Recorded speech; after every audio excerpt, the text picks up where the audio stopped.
moves us to the approval of the minutes from the August 25th board meeting. Can I get a motion, please? I move that we approve the minutes of the August 25th, 2025 board meeting. Have a second? Second. All in favor? And the motion carries 6-0. It's my understanding we don't have anyone signed up for public participation tonight, so that moves us to our action agenda on actions as necessary or appropriate on matters discussed in executive session. Do we have any motions? I move that we approve selected items for employment per Exhibit A, except lines 18 and 19. Second. And we're excluding those because we're going to have a separate vote on those. Yes. All right. All in favor? And the motion carries 6-0. Okay. I got to go through this. Okay. I make a motion that the board approve and execute the contract for sale of property located at 1709 Hollingshed Road, Irmo, TMS R05200-15-15 -01-15 for $50,000 as part of the new Dutch Fork Elementary project. Final approval of the board for purchase of this property pursuant to board policy FEE site acquisition will be contingent on the reports from administration regarding Phase 1 environmental study and other required due diligence efforts which are currently underway. One point, did you say for sale or purchase? He wrote for sale. I'm reading what I was going to, but you're right. I'm going to correct that to say and execute the contract. It does say contract of sale, so I'm going to say contract of sale for the purchase of property. And I will write that into the motion. Can I get a second? Second. All in favor? And the motion carries 6-0. Moving on. I move that we approve the contract for architectural and engineering services to be awarded to Mosley Incorporated for walls for Harbison West Elementary and Nursery Road Elementary. Second. All in favor? And the motion carries 6-0. All right, I move that we approve contract for architectural and engineering services to be awarded to Craig, Golden, and Davis for the Fine Arts Auditorium at Chapin High School. Second. All in favor? And the motion carries 6-0. I move that we approve contract for architectural and engineering services to be awarded to McMillan, Pasden, and Smith for the Administrative and Professional Development Building, District Office. Can I get a second? Second. All in favor? And the motion carries 6-0. Thank you. We have a 12A, since we made an amendment to the agenda. All right, go ahead. Dr. Turner, if you can speak to items, I believe 18 and 19, their purpose and the recommendation for approval. Absolutely. Anything that goes above and beyond what is already approved in the general budget by the board, whenever requests are made to exceed the standard, we bring the positions to the board first for the purpose of ensuring that the board has approved the purpose and function of the position. And then pending approval of the board, we move forward with posting those positions to get someone hired. And so the presentation of 18 exceeds the standard number of, in this case, the position listed, it exceeds the standard number. And funds for these positions are funded through alternative sources by the schools in need. So that can be through booster programs or fundraisers to get those funds.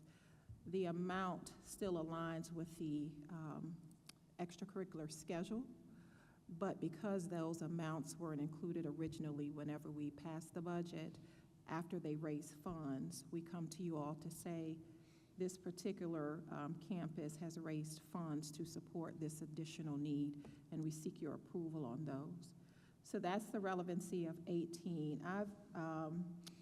19, Ms. McCaskill, can you provide some insight to 19? Yes, ma'am, sure. So Section 19 is going to be about the Read to Succeed tutoring, and I'll read to you from Act 114, Section 7, C2. The parent or guardian of a retained student must be offered supplemental tutoring for the retained student in scientifically based services outside of the instructional day. And so that is being requested of you because it is law that we have to offer that to those students who are retained. And I just want to make a clarifying point. I have no disagreement with this. I just wanted it to be discussed in public. I would like to make two separate motions. So I'm going to go ahead and start with the 19. I move that we approve line 19 of Exhibit A. Second. All in favor? Can we have discussion before we vote for it? Yeah. I am certainly for compensating teachers for this, and I've brought this up in the past, and I'll try to be brief and not get on my pedestal here, but I really think that while this might be a first step in this direction, I really believe that we should look at supplements for teachers at each school. I mean, we put a lot of emphasis on athletics, and we pay our coaches pretty well. But if we're about academics first, then I think that we should look at supplements for teachers at our high schools, our middle schools, and if maybe it would work out separately with the per hour at the elementary school. But teachers, years ago, we had something called enrichment, where teachers stayed after school for a period of time and helped, and kids from different classes, same subject matter, but different classes could come to that enrichment class, and they would get the extra help they might need. I know I don't know of any school that does enrichment anymore, but I really think that when we had our presentation with all our test scoring, and again, I applaud those teachers that are working hard to do their best. We all want those scores to improve even more. We just do. And I think that maybe this is the first step in that direction, but I really hope that we will continue to, and maybe Dr. Ross and Dr. Turner and Ms. McCaskill and their staff can get together and maybe come up with some sort of idea or something, but why not have a math coach at each of these schools, the high school and middle schools especially, and pay them what you pay a coach to coach a team. I think that the impact would be immeasurable. Dr. Ross will remember this. When we first arrived there, our SAT scores were not what we wanted them.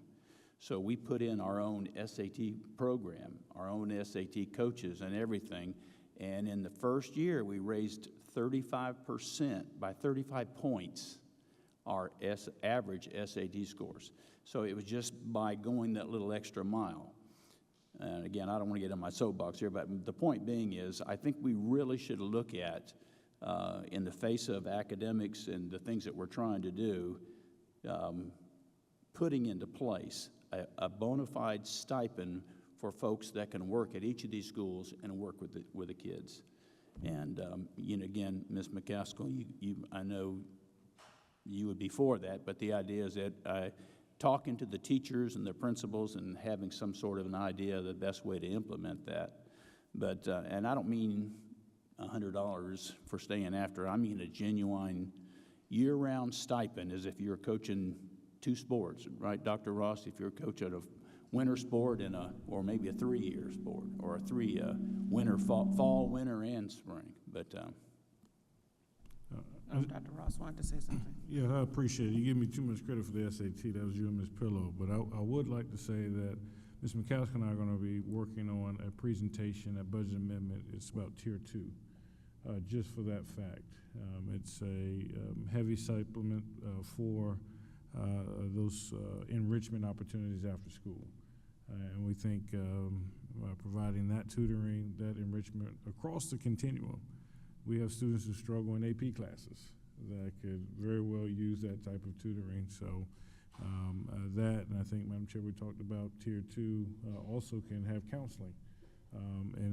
So Ms. McCaskill is working with her team on building that out, and we plan to bring that to you a budget amendment when we look at those funds for implementation at the first of the year in January.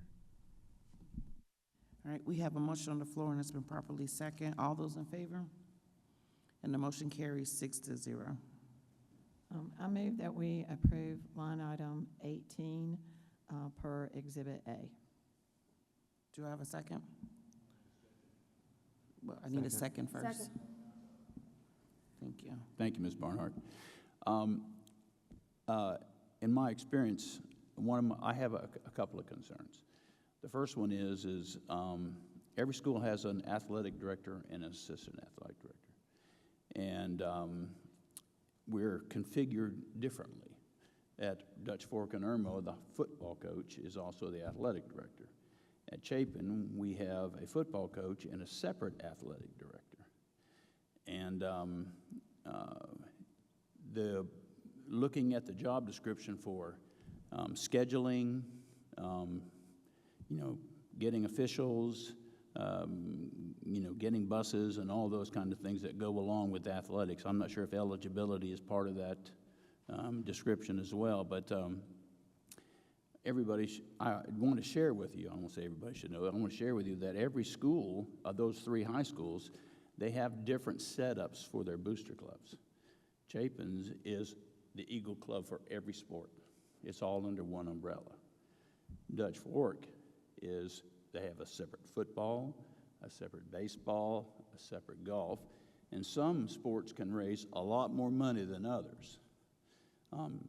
When I was at Chapin, you would go to the Eagle Club and you would ask for something. Let's say that you were the baseball coach, and so we wanted to get some new bats, and they would take all their requests under consideration. And the reason I say this is because again, we have 2 athletic directors. We have an athletic director and an assistant to do those very tasks. And I know how things work, or things have worked in the past, and that is that if Chapin has plenty of money, and I applaud them for every athletic supporting group, I applaud them for what they do. We could not operate without them, I think. But I know if they have it's kind of like getting a new scoreboard. If Chapin has it, you better believe word gets out that Dutch Fork and Irmo would want to have the same thing. So those are my concerns. And I'm not saying this is a bad thing. If this was a parent volunteer, like we have in band, Lord, what would we do without band volunteers? But a paid position of up to $3,500 or so, I'm just concerned about the fairness to the other schools and how that would come out. And the last thing I want to say is that if you're an athletic director, that means you have this air of responsibility. People see you as, if you're an assistant athletic director. So they're not a school employee. So how will they handle, and what can they say, and what if they make decisions and somebody complains, and you see what I'm saying? It sort of opens up Pandora's box. That's just my opinion. If somebody's got another, a better perspective, but when I read that, those were my concerns. So anybody else want to share, feel free. So just to confirm, so the booster club's going to pay. What responsibility do we have as the district? Are we just like screening the employee, doing all the training and background check? We still follow the same process for employment. The difference is in terms of funding. In order to get the funding approved before we even bring it to you all, The boosters have to work through finance to do certain background things that will allow them to collect funds and allow the district to use the funds that they've collected. So before we put this on board, there's a process where, and Ms. Tucker, you may be able to speak a little more to the financial aspect, but yeah, they have to get the finance cleared, we get the position approved, and they have to follow the normal hiring process in order to get someone employed and onboarded. But this will always be, even if like, you know, his concerns about other schools, it would have to be funded through their booster clubs. Yes, We and- do all the legwork, but they're Yes, sir. funding it. Anything above and beyond that standard of one has to be, the funds have to be raised independently. And I just want a point of clarification to make sure we're all speaking the same language and have the same understanding. Athletic director, it's an administrative position. So every school has an administrator called the athletic director. Assistant athletic directors, those are extracurricular duties. So if you look on the district's admin salary scale, and it lists principal high school, principal middle school, assistant principal, you're going to see the position of athletic director. That's a position. You're going to find assistant athletic director on the extracurricular duty scale. And so I do want to make clear that regardless of the perception of what it entails, I just want to be fair that we're looking at it correctly. One is a duty, an extracurricular duty, and one is an actual admin position. And I didn't know if you would needed to hear from Ms. Tucker on the clearance for the booster component of collection of funding or no. Just as long as, if we're going forward with this and it's approved, that we've got funding that they understand is going to be funded through the clubs and. I had a question that probably is a Ms. Tucker question. Do we have any other positions or stipends that are funded by athletic booster clubs in our district? There is, to my knowledge, at least one other request in the pipeline. We are working on the finances for that position at this time. But we are requiring the booster clubs to make sure that they are registered with us, but they not only provide the funding for the position, but also the fringe benefits as well. And so that's what we're making sure, that the general fund is not picking up any part of this, that this is completely funded by the booster clubs. Okay. But there's one other that is in the pipeline, but not yet financially approved yet. Okay. I guess I just want to share, I made the motion just to get it out there, but I'm with you, Mr. Satterfield. I think this is a very slippery slope.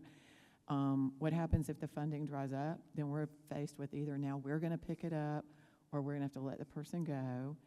I also have equity concerns that, you know, a wealthier school boosters are going to get extra positions that another school. I just have really grave concerns with Well, this. I'll just share this personal story. I dealt, when I was at another school, I won't say where, but I dealt with that inequity issue because of the separate booster clubs. So one sport was able to raise a lot of money, the others not so much.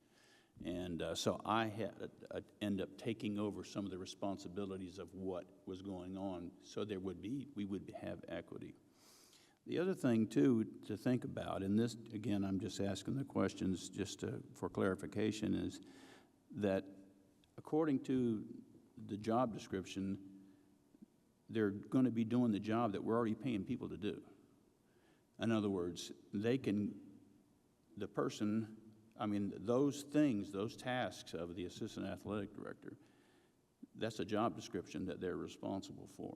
And so if the booster club's going to pay somebody else to come do part of my job, then I don't know that that's right or even fair to the other schools because they can't afford it. Because, you see what I'm saying? So those are just some concerns. When I saw that, those were my concerns. Like you were going to say something after Ms. Huddle's last statement. I wanted to just address Ms. Huddle's concern about the financials for the position.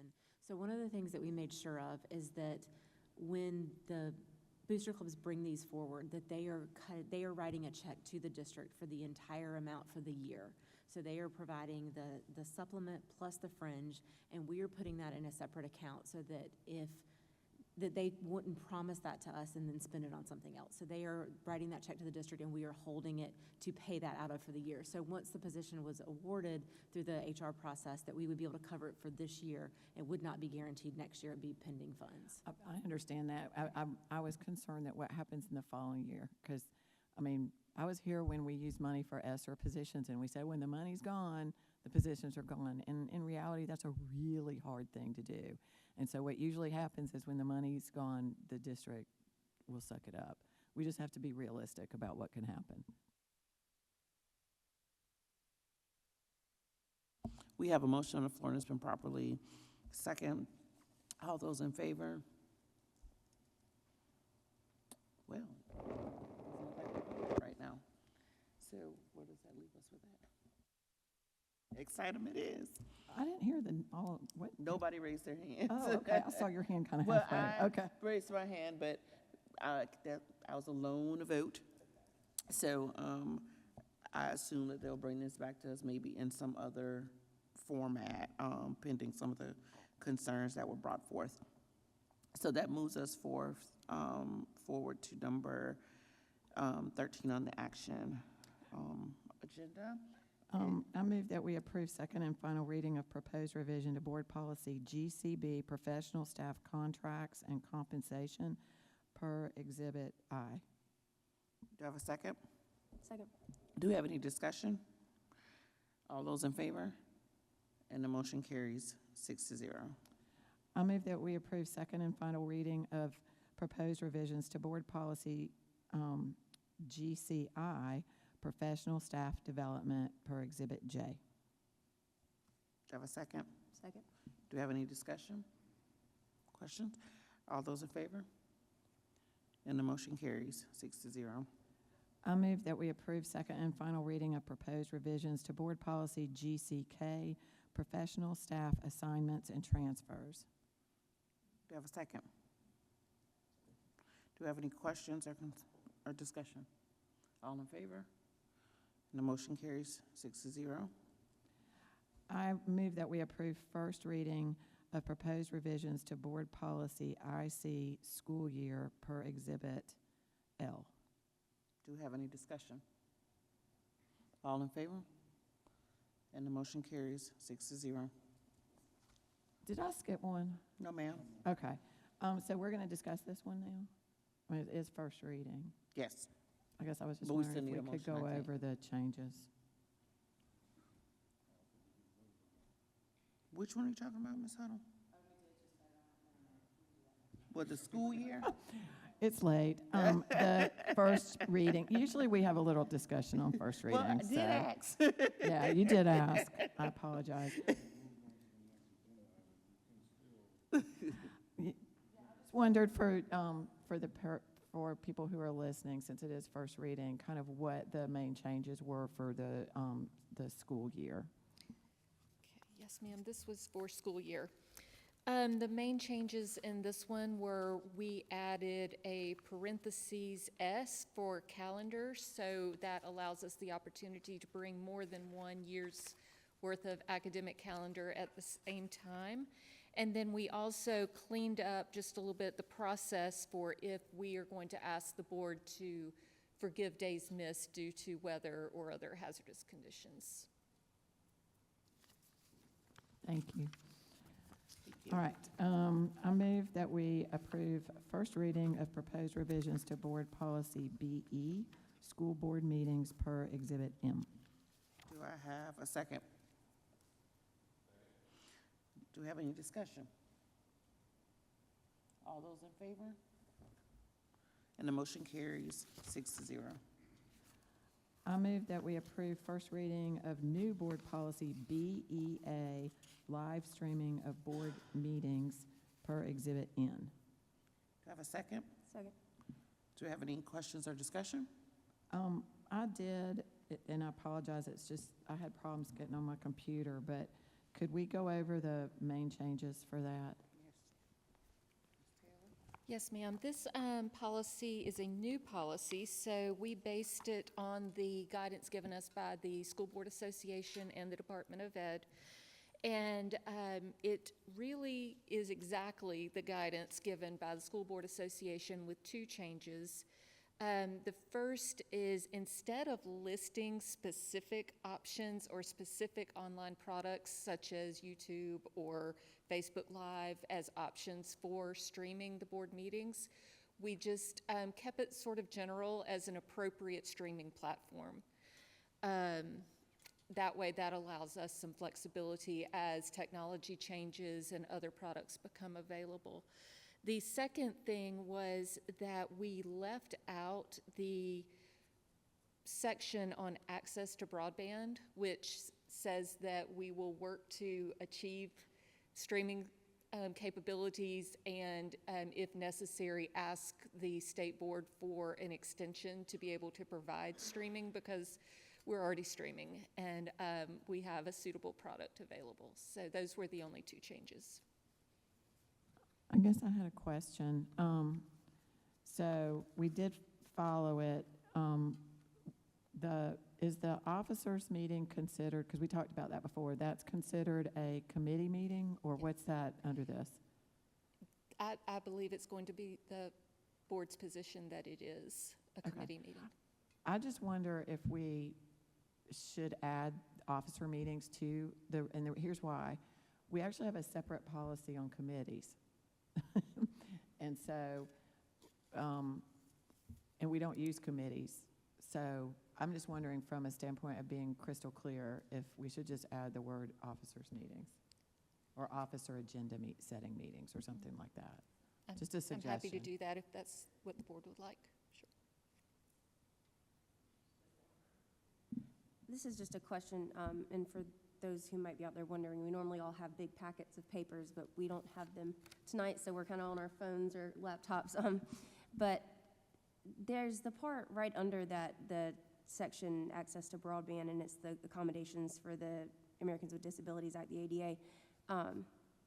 And obviously we don't see as live streamed, but is there access to like subtitles and stuff as we're live streaming our meetings? Because I know there's a lot of people that I've heard comments and concerns about, just the microphone sound or the sound that's going through to the live stream. It is not as it's happening in real time. However, when it's posted later on YouTube, closed caption is available there. Okay, thank you. Anybody else? All right, we have a motion on the floor and it's been properly seconded. All those in favor?